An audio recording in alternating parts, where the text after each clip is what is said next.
কারা? ওই পাড়ার ছেলেরা। কোন পাড়া? ওই যে 2 নম্বর শব্দদল পড়লে। হ্যাঁ, তাই এদেরকে খুব ডিস্টার্ব করছিল। এবার আমরা গেছিলাম ব্যাপারটা মিলচাল করতে। এবার ওরা নেশাগ্রস্ত অবস্থায় আমাদের হাতে অস্ত্রশস্ত্র চালিয়ে দিল। কিছু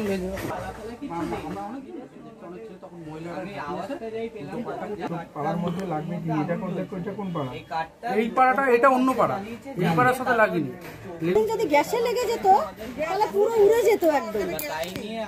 আরে থাকুক না তো ওর ঘর নেই, পাশের ঘরে আসছে না, পাশের ঘর এই নিয়ে অনেক কিছু হয়েছে। এবার আজকেই হুট করে আমরা নাইটি নিতে করব।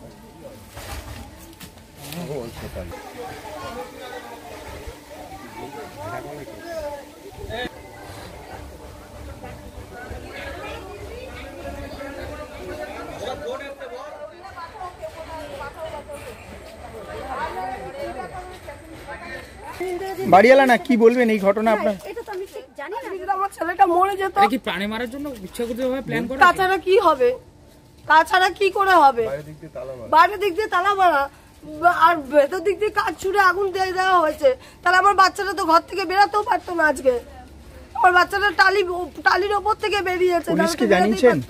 পুলিশকে জানিয়েছেন? না, ওনারা বলছে থানায় যাবে এখন। আচ্ছা, আপনার নাম? রিম্পা দে। আপনি কে হন? মা।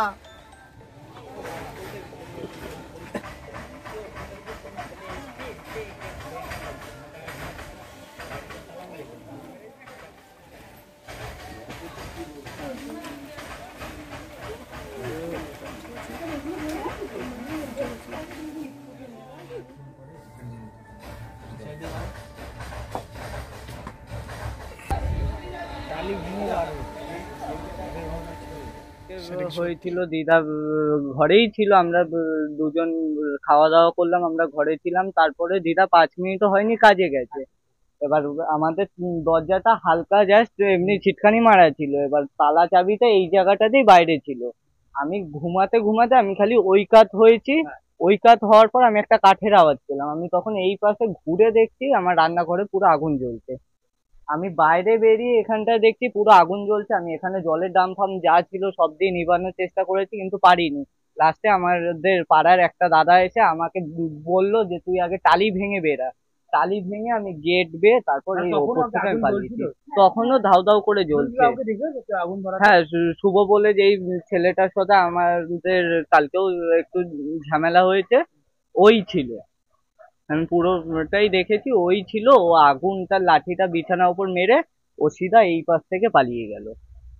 তারপরেই তো আমি দাদাদের ফোন করে ডাকলাম, দাদারা এলো সবাই। এখন কি আছে? এখন ভয় তো সবারই লাগবে না, এরম তালা মেরে আগুন মেরে দিয়েছে। তোমার নাম? আমার নাম শুভদীপ দে।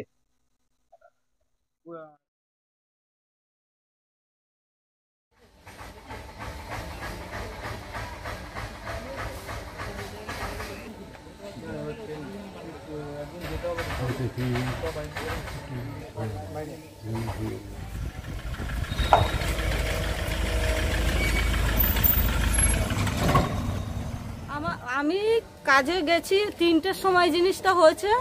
আমি 5 মিনিট কাজের বাড়ি গেটেও ঢুকিনি। আমি সদ্য গিয়ে বসে একটা বউয়ের সাথে কথা বলছি। এই সময় আমি আওয়াজ শুনি, দিদা বাঁচাও, দিদা বাঁচাও। পাশেই নাকি? এই তো আমি বাড়িওয়ালার বাড়িতে কাজ করি। হ্যাঁ, তো দিদা বাঁচাও, দিদা বাঁচাও। আমি আওয়াজ শুনছি যখন, তখন ওপর দিয়ে তাকিয়ে দেখছি ওপর দিয়ে ধোঁয়া উঠছে। আমি খালি চেঁচাচ্ছি, পাপাই তুই মরে যাবি, পাপাই তুই। ওমায় এসে দেখছি তালা, আমি তো তালা খুলে গেছি। এসে দেখছি তালা বাইরে দিয়ে ওকে দিয়েছে।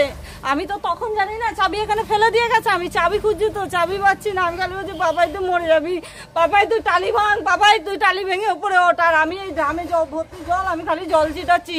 ছেলেও ঘর দিয়ে জল ছিটাচ্ছে। তারপরে আমি বললাম, তো ও তো পাচ্ছে না, হাত পাচ্ছে না।